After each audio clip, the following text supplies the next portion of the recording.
Okay, હવે નિપાતનો ત્રીજો પ્રકાર કે જે છે વિનયવાચક નિપાતો.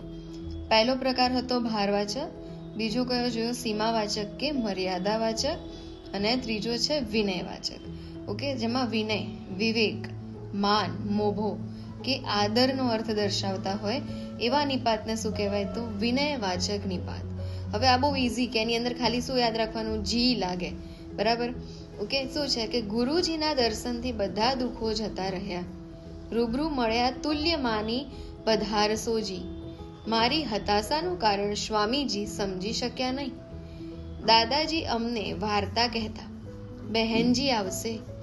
બાપુજી ઘણા વખતથી અમારું સરનામું શોધતા હતા. હાજી, હું ત્યાં હાજર રહીશ. જી હા, મારે તમારી સાથે આવવું છે. પત્રનો જવાબ લખવાની કૃપા કરશોજી. હું સાસરિયામાં કાકાજીને મળ્યો. ભૂલ ચૂક માફ કરશોજી.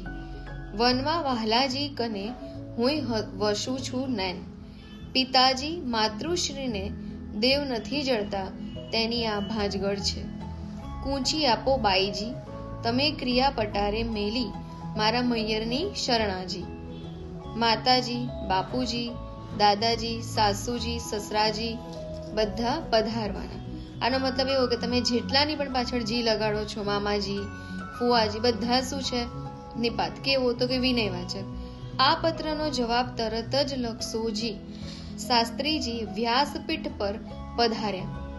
હાજી, અમે તો આવી પહોંચીશું સમયસર. ઓકે, તો આ શું છે? તો વિનયવાચક નિપાત. ઓકે, તો આને અહીંયા સ્ટોપ કરીશું અને બીજું આગળ આપણે જોઈશું એ 4th ટાઈપ્સ હશે કે જે નિપાત